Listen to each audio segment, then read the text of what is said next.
ஹாய்மா. Hi. என்ன பண்ணிட்டு இருக்க கிச்சன்ல? இன்னைக்கு என்ன ஸ்பெஷல்? இன்னைக்கு வந்து பாத்தீங்கன்னா நான் பருப்பு அரைச்சிட்டு இருக்கேன். இன்னைக்கு பாத்தீங்கன்னா கண்ணுக்கு என்னென்ன பெனிஃபிட்டான வெஜிடபிள்ஸ்லாம் இன்னைக்கு செய்ய போறேன். அதான் நான் ஐடியா பண்ணி எல்லாத்தையும் கட் பண்ணி வச்சிருக்கிறேன். பார்க்கலாமா? பார்த்தீங்கன்னாக்கா இது வந்து பொன்னாங்கண்ணி கீரை பருப்பு வேகுது. பருப்பு போட்டு கடைய போறேன். இது வந்து சாதம், தெனை அரிசி சாதம். இது தெனை பாயசம் செய்யலான்னு இருக்கேன். இது பன்னீர் பாலக் போட்டு பாலக் பன்னீர் செய்ய போறேன். குடமிளகா 3 கலர் குடமிளகா எப்படி சூப்பரா இருக்கு. இது போட்டு அது ஒரு ஃப்ரை. அப்புறம் பூசணிக்காய், மஞ்சள் பூசணிக்காய் பொரியல், கேரட் பொரியல், கேரட் ஊறுகாய். இதுல வந்து கேரட் ஊறுகாய் டிஃப்ரெண்டா போட போறேன். அதுக்கப்புறம் பாத்தீங்கன்னா இதுக்கு தேவையான வெங்காயம் தக்காளிலாம் அரிஞ்சு வச்சிருக்கேன். இந்த பூசணிக்காய் எதுக்கு பார்த்தீங்கன்னாக்கா இது வந்து சப்பாத்தி போட போறேன். பாலக் பன்னீர் செய்யறோம் இல்லையா, அதுக்கு சப்பாத்தி செய்ய போறேன். இந்த மஞ்சள் பூசணிக்காவை மேஷ் பண்ணி அதில் போட்டு பிசைஞ்சு சப்பாத்தி செய்ய போறேன். அதுக்கு அடுத்தது பாத்தீங்கன்னாக்கா கேரட் அல்வா செய்ய போறேன். ஏபிசி ஜூஸ் செய்ய போறேன். ஆம்லா வச்சு பச்சடி ஒன்று செய்ய போறேன். எல்லாமே ஒன்னு ஒன்னா எப்படி செய்யறதுன்னு பார்க்கலாம்.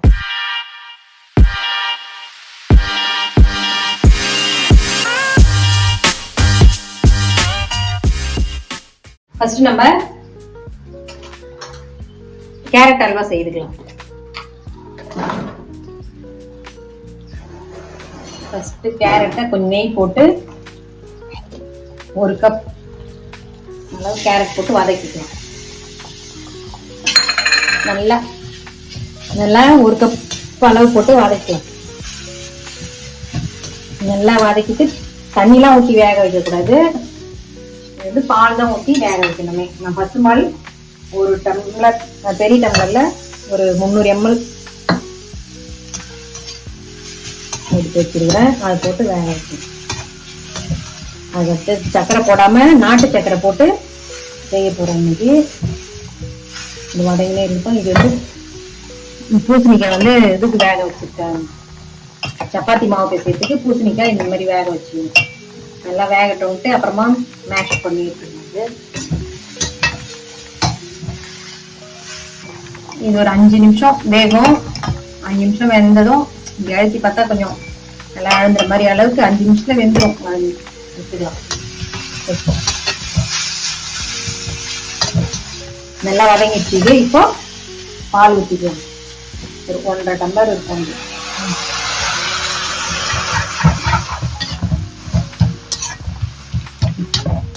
பசும்பால் ஊற்றிருக்கேன். நான் கொஞ்சம் தண்ணி ஊற்றி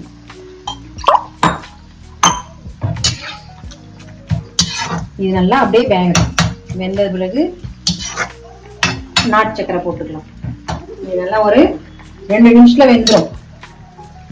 இது நல்லா வெந்துருச்சு. இதை இப்போ ஆஃப் பண்ணிட்டு ஆற வச்சுக்கலாம். ஆற வச்சு மேஷ் பண்ணி கோதுமை மாவுல போட்டு பிசைஞ்சிக்கலாம். இது நல்லா வெந்துருச்சு. இது இப்போ அதுக்கு தேவையான அளவு நாட்டு சக்கரை போட்டுக்கலாம். 1 கப் எடுத்தோம் இல்லையா, அதே போல 1 கப் அளவுக்கு நாட்டு சக்கரை எடுத்து அது நல்லா சுண்ட வரைக்கும் நல்லா கொதிக்கிட்டும். அதுக்கப்புறம் நெய் முந்திரி போட்டு தாளிச்சு கொட்டிக்க வேண்டியதான்.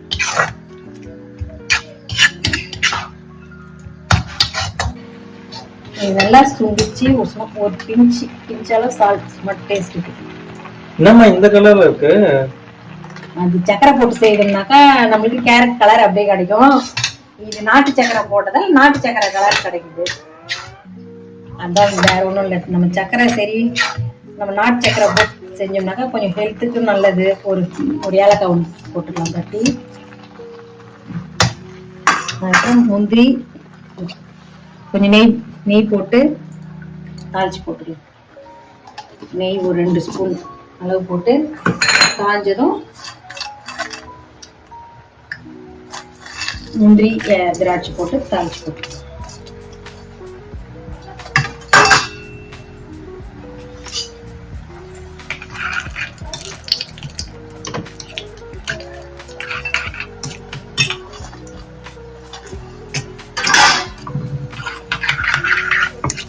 அப்படி பொரிஞ்சதும் அப்படியே தாளிச்சு கொட்டி நல்லா சுருள வச்சு இறக்க வச்சேன்.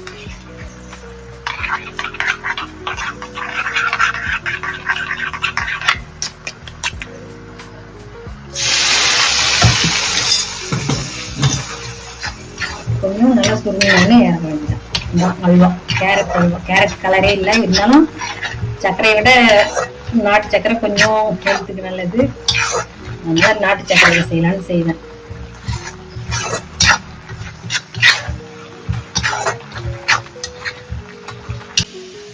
அல்வா ரெடி ஆயிடுச்சு. இப்போ பவுல்ல டிரான்ஸ்ஃபர் பண்ணிக்கலாம்.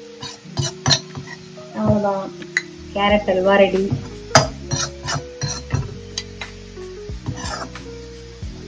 அதுக்கு அடுத்தது பொரியல் எல்லாத்தையும் பண்ணிக்கலாம். இப்ப ஃபர்ஸ்ட் கேரட் பொரியல் பண்ணலாம். எண்ணெய் காயட்டும். ஒரு பெரிய வெங்காயம், 2 பச்சை மிளகா, கொஞ்சம் கருவேப்பிலை, கேரட். எண்ணெய் காஞ்சிச்சு. கடுகு, உளுத்தம் பருப்பு கொஞ்சம் போட்டு தாளிச்சிக்கலாம். நல்லா பொரிஞ்சிச்சு. வெங்காயம் பச்சை மிளகா போட்டு நல்லா வதக்கலாம். நல்லா வதங்கட்டோன்னு கேரட்டை போட்டு கொஞ்சம் வதங்கணும். ஒரு 1 நிமிஷம் வதங்கட்டும். கேரட்டை போட்டு ரொம்ப வதங்கணும்னு இல்லை, இன்னும் கொஞ்ச நேரம் இருந்தால் இது கூட சேர்ந்து வதங்கணும். இந்த ஒரு 1 நிமிஷம் நல்லா வதங்கணும். நல்லா வதங்கிடுச்சு.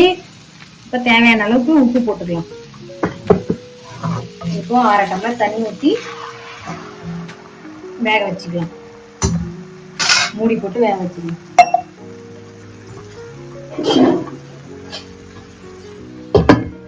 இப்போ இந்த பாலக்கீரையை தண்ணி கொதிக்குது, வேக வச்சுக்கலாம்.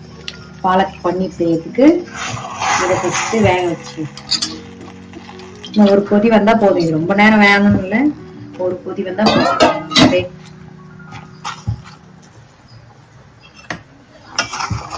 அப்படியே திருப்பி ஊற்றினோம்னா அப்படியே வந்துடும். அதுக்கப்புறம் அரைச்சி ஊற்றி தான் செய்ய போகிறோம்.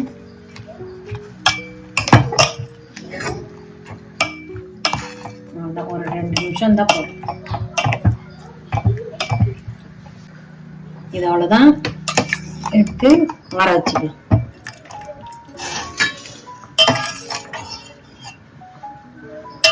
ஆற வச்சுட்டு கொஞ்சம் சாதா தண்ணி போட்டு, நார்மல் தண்ணி போட்டு கழுவிடணும். இல்லைன்னா கிரீனிஷ் அப்படியே போயிடும். கொஞ்சம் நார்மல் வாட்டர் போட்டு அப்படியே வடிகட்டிடலாம்.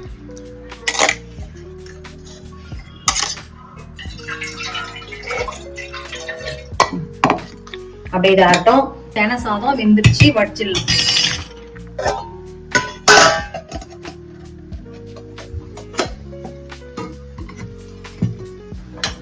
தெனை பாயசத்துக்கு வேக வச்சுட்டு இருக்கேன். இது நல்லா வெந்த பிறகு பால் ஊத்தி இதுல நாட்டு சக்கரை போட்டு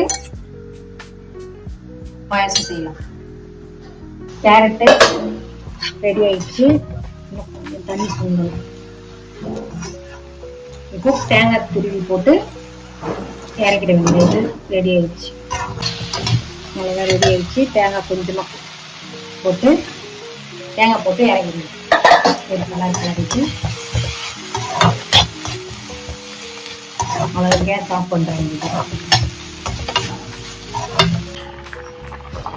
பொன்னாங்கண்ணி கீரை வேக வைக்கிறதுக்கு ஒரு பாதி வெங்காயம், பாதி தக்காளி, ஒரே ஒரு பச்சை மிளகா, ஒரு 10 பல்லு பூண்டு, இது எல்லாத்தையும் போட்டு வேக வச்சுக்கணும்.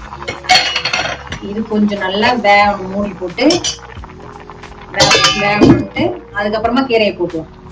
பொன்னாங்கண்ணி கீரை. தெனை அரிசி நல்லா வெந்துருச்சு. இப்போ பால் 1 டம்ளர் ஊற்றிக்கலாம். நல்லா சுண்டை காய்ச்சி வச்சிருக்கிறேன் பசும்பால், அதை ஊற்றிக்கலாம். நல்லா சுண்டை காசின பால்னா நல்லா டேஸ்ட் நல்லா இருக்கும். இது நல்லா கொதிச்ச பிறகு நம்ம நாட்டு சர்க்கரையே போட்டுக்கலாம். வெங்காயம் தக்காளி நல்லா வெந்துருச்சு. கீரையை போட்டுக்கலாம்.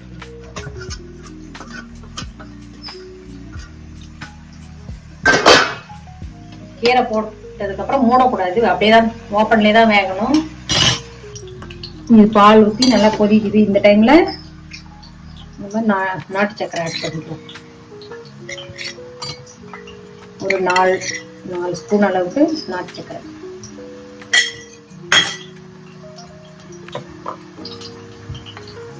போட்டு முந்திரி திராட்சை வறுத்து போட்டுக்கலாம். ஃபஸ்ட்டு முந்திரி வறுத்துக்கலாம்.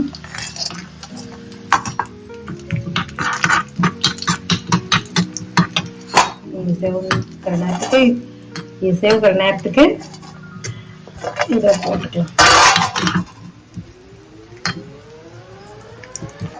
முந்திரி திராட்சை வறுத்தாச்சு, இதுல போட்டுக்கலாம். இதுக்கும் அதே போல ஒரு பிஞ்ச் ஆஃப் சால்ட் லாஸ்ட்ல இறக்கும் போது சும்மா லைட்டா டேஸ்டுக்காக. இது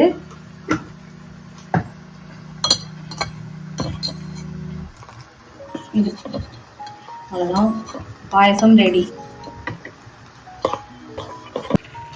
இதுவும் வெந்துருச்சு. இது ரொம்ப நேரம் இருக்கக்கூடாது. அப்படியே திருப்பி போட்டு ஒரு நிமிஷம் வச்சுட்டு ஆஃப் பண்ற வேண்டியதுதான். ரொம்ப நேரம் இருந்ததுன்னா கிரீன் கலர் மாறிடும். இதுக்கு அடுத்தது இந்த சூட்லயே வச்சுக்க கூடாது, உடனே ஒரு பிளேட்ல டிரான்ஸ்ஃபர் பண்ணிடணும், இல்லைன்னா அந்த கலர் மாறிடும். இப்போ ஒரு பிளேட்ல மாத்தி வச்சுக்கலாம். அந்த சூடு ஆறுனதும் போட்டு கடைஞ்சிடலாம். அந்த சூட்லயே இருந்ததுனாக்கா அந்த கிரீன் கலர் மாறிடும். நம்ம வேற பிளேட்ல மாத்தி வச்சுட்டோம்னாக்கா அந்த கலர் மாறாம அப்படியே இருக்கும் கிரீனா. இப்போ பூசணிக்காய் பொரியல் பண்ணிக்கலாம். அதுக்கு 1 ஸ்பூன் அளவு எண்ணெய் ஊற்றிட்டு அது காயட்டும். எண்ணெய் காஞ்சிச்சு, கடுகு போட்டுக்கலாம். அதுக்கடுத்தது பூண்டு ஒரு 5-6 பல் நசுக்கி வச்சிருக்கிறேன், பூண்டு போட்டுக்கலாம். வெங்காயம் பாதி அளவு வெங்காயம், பெரிய வெங்காயத்தில் பாதி அளவு வெங்காயம், ஒரு பாதி அளவு தக்காளி போட்டு நல்லா வதக்கிட்டு நல்லா வதக்கணும். பூசணிக்காய் போட்டு நல்லா வதக்கணும்.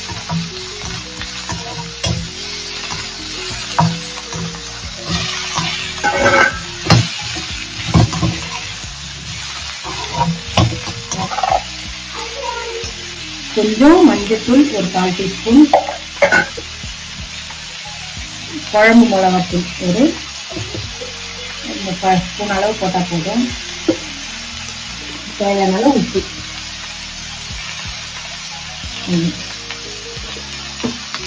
நல்லா கலந்து விட்டு கொஞ்சம் ஒரு 1/2 டம்ளர் தண்ணி ஊற்றி மூடி போட்டு வேக வச்சிருவோம். ஒரு 1/2 டம்ளர் அளவு தண்ணி ஊற்றி மூடி போட்டு வேக வச்சிருவோம். இப்போ பொன்னாங்கண்ணி பொரியல் பண்ணிக்கலாம். அதுக்கு பாதி வெங்காயம், கொஞ்சம் தக்காளி, பொடியா பூண்டு நறுக்கி வச்சிருக்கிறேன். அது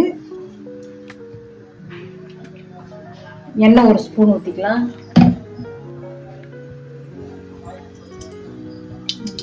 எண்ணெய் காஞ்சிச்சு, கடுகு போட்டுக்கலாம்.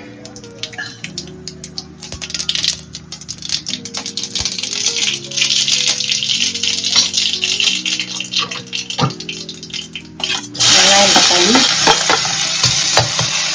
பூண்டு எல்லாத்தையும் போட்டு நல்லா வதங்கணும். இதெல்லாம் நல்லா கொஞ்ச நேரம் வதங்கணும். வதங்கிட்டு கொஞ்சம் குழம்பு மிளகாத்தூள் லைட்டா ஒரு 1/4 ஸ்பூன் குழம்பு மிளகாத்தூள் போட்டு லைட்டா வதக்கலாம் காரத்துக்கு.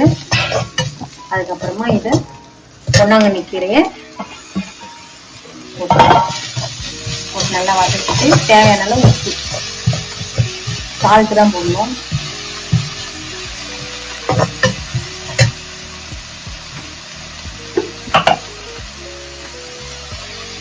கொஞ்சமாக போடுங்க, உப்பு அதிகமாகிடும். போட்டு 1/4 டம்ளர் தண்ணி ஊற்றி மூடி போட்டு வேக வச்சுருவோம்.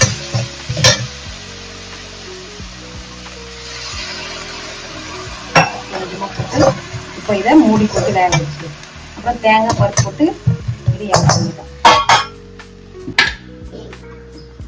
கீரை ரெடி ஆயிடுச்சு. இப்போ வேக வச்ச பருப்பு.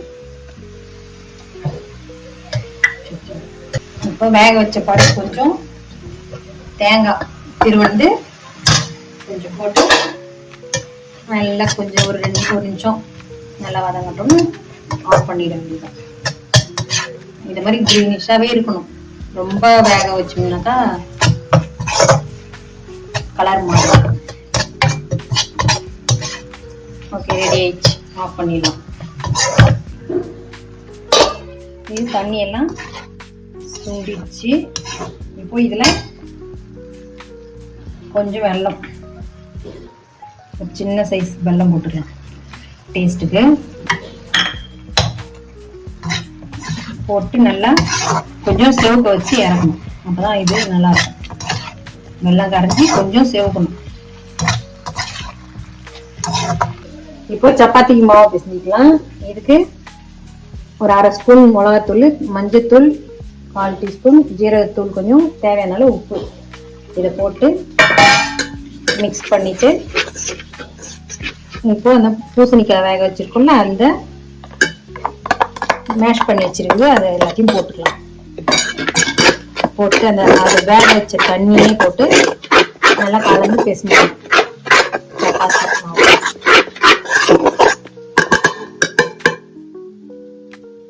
இந்த தண்ணியை போட்டு கொஞ்சம் கொஞ்சமா ஊற்றி அந்த வேக வச்ச தண்ணியை போட்டு பேசணும். அடுத்தது பாத்தீங்கன்னா ஸ்வீட் பொட்டேட்டோ பன்னீர் வச்சு கட்லெட் மாடல் செய்ய போறேன். ஃபர்ஸ்ட் ஸ்டீம் பண்ணிக்கலாம். ஸ்வீட் பொட்டேட்டோ நல்லா ஒரு 10 நிமிஷம் வேக வச்சுக்கலாம். இது மாதிரி வேக வச்சுட்டு பன்னீர் போட்டு செய்ய போறேன். அது எப்படி செய்யுதுன்னு பார்க்கலாம். வேகட்டும். இப்போ கீரையை கடைஞ்சிக்கலாம். நம்ம இதுக்கு தேவையான அளவு உப்பு போட்டுக்கலாம். சட்டி இருக்கிறவங்க சட்டியில போட்டு கடைஞ்சிங்க. இது நான் சட்டிலாம் இல்லாத மிக்சிலே ஒரு பல்ஸ் மோட் போட்டு கொஞ்சம் கொஞ்சமா பண்ணி அரைச்சிட்டோம்னா நல்லா வரும். நான் அரைச்சிட்டு காமிக்கிறேன். பல்ஸ் மோட்ல அரைச்சோம்னாக்கா இந்த அளவு வந்துடும். கீரை கடையிற சட்டி இல்லாதால இதுல போட்டு நான் கடையிறேன். இப்போ இந்த அளவு அரைச்சிட்டு அதுக்கப்புறமா பருப்பு வேக வச்ச பருப்பை நம்ம இதுல கலந்துக்கலாம். கலந்துட்டு சும்மா அதையும் ஒரே ஒரு பல்ஸ் விட்டு எடுக்கணும். ரொம்ப அரைச்சோம்னா குழ குழன்னு ஆயிடும்.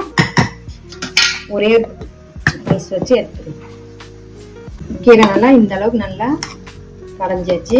இப்போ மாற்றிட்டு இதுக்கு ஒரு தாளிப்பு போட்டு எண்ணெய் ஒரு ஸ்பூன் அளவு ஊற்றிட்டு காஞ்சதும் கடுகு போட்டுக்கலாம். கடுகு காஞ்சி கடுகு போட்டுக்கலாம். காஞ்ச மிளகா பூண்டு ஒரு 5 அப்பல் தட்டி வச்சுதான் அது போட்டுக்கலாம்.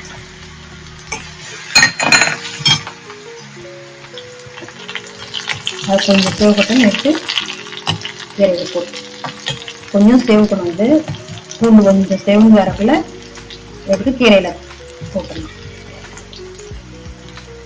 இந்த அளவுக்கு சேவந்தா போதும். எடுத்து கீரையில தாளிச்சு போட்டு வேண்டியதான்.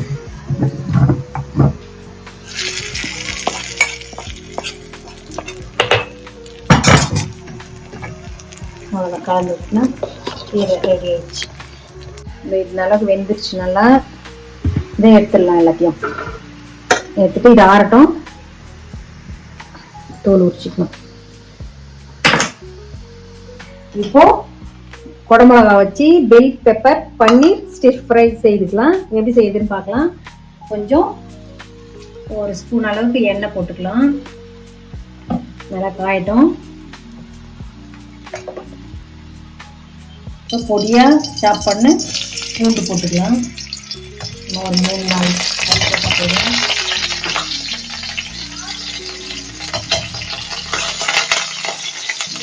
அடுத்தது வெங்காயம் இந்த மாதிரி இந்த நீல வாக்கில் கட் பண்ணி வச்சுருக்கணும். கொஞ்சம் லைட்டாக ஃப்ரை ஆனோடனே மீதி எல்லாத்தையும் போட்டுக்கலாம். குடமிளகா எல்லாத்தையும் போட்டு ஒரு வதக்கு வதக்கி வச்சுட்டு பன்னீரையும் போட்டுக்கலாம். ஒரு ஈஸியான ரெசிபி தான் இது. குழந்தைங்க எல்லாருக்கும் ரொம்ப பிடிக்கும், ரொம்ப விரும்பி சாப்பிடுவோம். ஒன்ஸ் செய்து பார்த்தாக்கா மறுபடியுமே நம்ம செய்வோம். நல்லா வதங்கிட்ட உடனே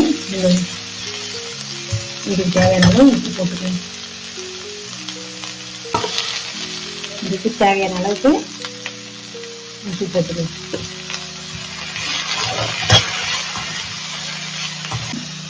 இப்போ பார்த்தீங்கன்னா இதுக்கு மசாலா எடுத்துக்கணும். பார்த்தீங்கன்னா சில்லி சாஸ் ஒரு 1/2 ஸ்பூனு, சோயா சாஸ் 1 ஸ்பூனு, இது டொமேட்டோ சாஸ் வந்து ஒரு 2 ஸ்பூன் போட்டு நல்லா மிக்ஸ் பண்ணிடலாம். அதை பற்றி கொஞ்சம் பெப்பர் ஒரு 1/2 ஸ்பூன் அளவு பெப்பர்,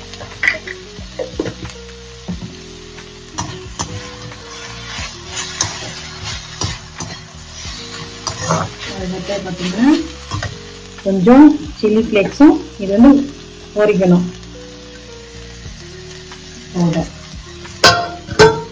போட்டு நல்லா மிக்ஸ் பண்ணி நல்லா நல்லா மிக்ஸ் பண்ணி போட்டு கேப்சிகம் கொஞ்சம் தான் வேகணுமே, அது கொஞ்சம் ஃப்ரெஷ்ஷாக இருந்தால் நல்லாயிருக்கும். நல்லா எல்லாத்தையும் நல்லா கலந்து விட்டுட்டு 1 ஸ்பூன் அளவுக்கு எள்ளு, வெள்ளை எள்ளு போட்டு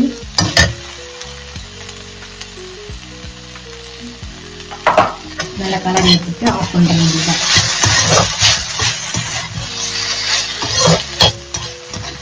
இதுதான் கேப்சிகம் ஃப்ரை. இப்போ ஒரு 4 நெல்லிக்காய் எடுத்து வச்சிருக்கேன், பெரிய நெல்லிக்காய். அது பச்சடி செய்துக்கலாம். 1 ஸ்பூன் அளவுக்கு எண்ணெய் ஊற்றிட்டு காயட்டும்.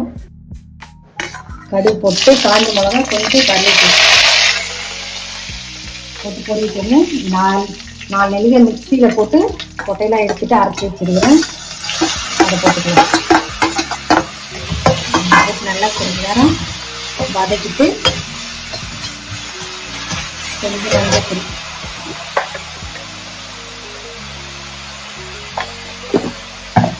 நல்லா வதக்கிட்டு கொஞ்சம் தண்ணி ஊற்றி வேக வச்சுக்கணும்.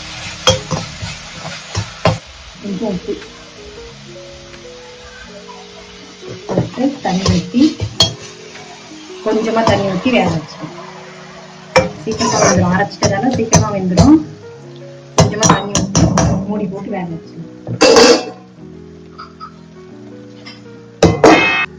இப்போ இந்த சைடு பாலக் பன்னீர் செய்யறதுக்கு வெங்காயம் தக்காளிலாம் போட்டு வதக்கலாம்.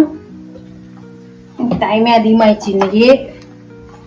வெங்காயம் ஒரு 4 வெங்காயம் எடுத்து வச்சிருக்கேன், சின்ன சைஸ் வெங்காயம் பாலக் பன்னீருக்கு. அது நல்லா வதங்கட்டும். இப்போ நெல்லிக்காய் பச்சடிக்கு நல்லா வெந்துருச்சு. இப்போ ஒரு 2 ஸ்பூன் அளவுக்கு வெல்லம்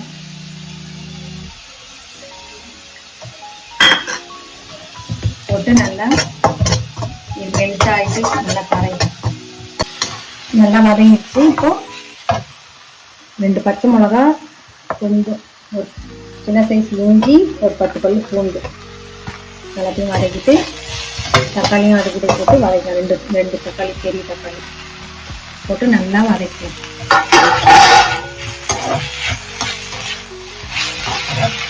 வதங்கட்டும்.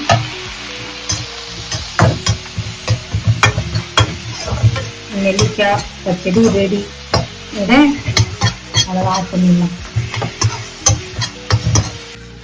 இந்த அளவுக்கு வதங்கினதும் ஆற வச்சு நம்ம மிக்ஸி ஜாரில் போட்டு அரைச்சிக்கலாம். வெங்காயம் தக்காளிலாம் அரைச்சி இப்போ இது கூடவே இந்த நம்ம வேக வச்சு வச்சிருந்த பாலக்கீரையை போட்டுக்கலாம். போட்டு எல்லாத்தையும் ஒன்றா அரைச்சின்னு வந்துடலாம். ஒரு பேக்கெட் பட்டர் போட்டுக்கலாம். இதில் காஷ்மீரி மிளகாத்தூள், கரம் மசாலா தூள், மஞ்சள் தூள் 1/4 டீஸ்பூன் வச்சுக்கிறேன். அது போட்டுக்கலாம். ஸ்லோவில் வச்சு பண்ணணும். இது டக்குன்னு தீஞ்சு போயிடும் மிளகாத்தூள்லாம். அது வந்து நரைச்ச மசாலா வீட்டை ஊற்றிடலாம். அதெல்லாம் மிக்ஸ் ஆகணும்.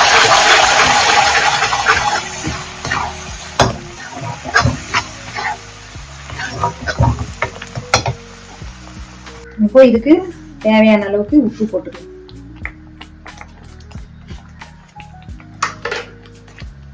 போட்டுட்டு இந்த பன்னீரையும் கலந்து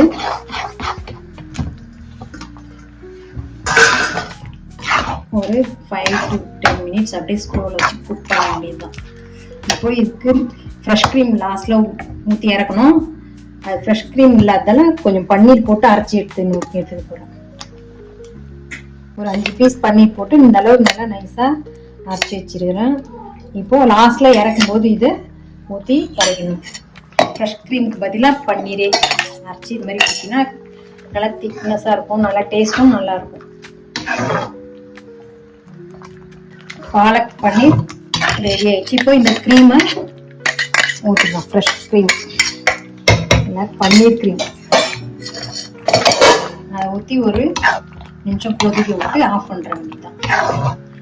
பாலக் பன்னீர் ரெடி. ஸ்வீட் பொட்டேட்டோ டிக்கி கட்லெட் மாடல் செய்வோம்னு சொன்னால இதுதான் இது. ஸ்வீட் பொட்டேட்டோ நல்லா வெந்து மேஷ் பண்ணி வச்சாச்சு. இதுக்கு பன்னீர் ஒரு 6 பீஸ் துருவி வச்சுருக்குறோம். இது வந்து காஷ்மீரி மிளகாத்தூள் 1 ஸ்பூனு, ஒரு 1/2 ஸ்பூன் மஞ்சத்தூள், கரம் மசாலா ஒரு 1/2 ஸ்பூன், எல்லாத்தையும் 3த்தையும் போட்டு மிக்ஸ் பண்ணிக்கணும். சால்ட் தேவையான அளவு போட்டு மிக்ஸ் பண்ணிக்கலாம். இப்போது இது மாதிரி நல்லா மிக்ஸ் பண்ணிவிட்டு இந்த அளவுக்கு நல்லா இப்படி ரோல் பண்ணி தட்டின்னு ஒரு சைடு மட்டும் சும்மா டிசைனுக்காக பண்ணிவிட்டு இந்த சைடு எல்லாத்தையும் அதே போல் ஒரு சைடு மட்டும் வெள்ளை எல்லாம் டிப் பண்ணி ஷாலோ ஃப்ரை பண்ணி எடுக்க வேண்டியதுதான்.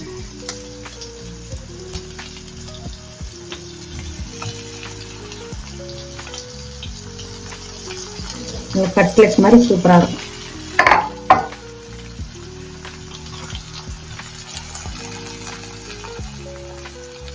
இந்த அளவுக்கு நல்லா செவந்த உடனே அப்படியே எடுக்க வேண்டியதுதான்.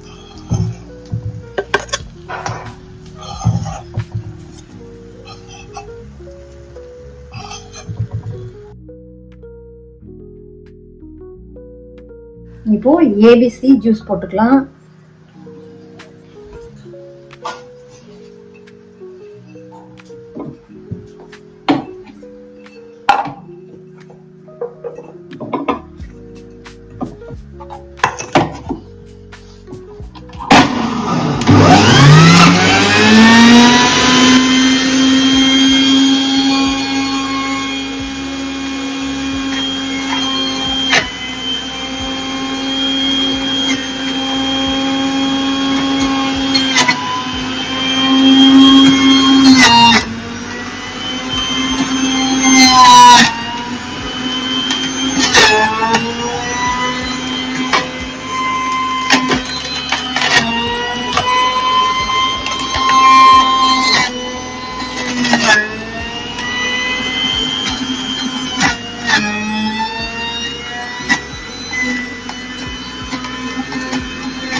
எல்லாமே செய்து முடிச்சாச்சு. இப்போ என்னென்ன டிஷ்னு பார்க்கலாம். ஃபர்ஸ்ட் கேரட் அல்வா, பொன்னாங்கண்ணி கீரை பொரியல், கேரட் பொரியல், மஞ்சள் பூசணிக்காய் பொரியல், நெல்லிக்காய் பச்சடி, நெக்ஸ்ட் பார்த்தீங்கன்னா பெல் பெப்பர் பன்னீர் ஸ்ட்ரிப் ஃப்ரை, அதுக்கடுத்தது கேரட் பச்சடி, ஸ்வீட் பொட்டேட்டோ பன்னீர் டிக்கி, கேரட் ஊறுகாய், சப்பாத்தி பூசணிக்காய் போட்டு பிசைஞ்சு செய்தோம்ல அந்த சப்பாத்தி, பாலக் பன்னீர், ஆம்லா ரசம், தெனை பாயசம், தெனை அரிசி சாதம், பொன்னாங்கண்ணி கீரை கடையல், வெஜ் சாலட், ஆரஞ்சு பப்பாயா, இது ஏபிசி ஜூஸ். இதுதான் இன்னைக்கு கண்ணுக்கு தேவையானது என்னென்னு பார்த்து செய்திருக்கிறது. உங்களுக்கு ஏதாவது தெரிஞ்சிருந்ததுனாக்கா கமெண்ட்ஸ்ல சொல்லுங்க. நீங்களும் இந்த டிஷ்லாம் ஒரு ஒரு நாளைக்கு ஒன்னொன்னு செய்து சாப்பிட்டு பார்த்துட்டு எப்படி இருந்ததுன்னு கமெண்ட்ஸ்ல சொல்லுங்க.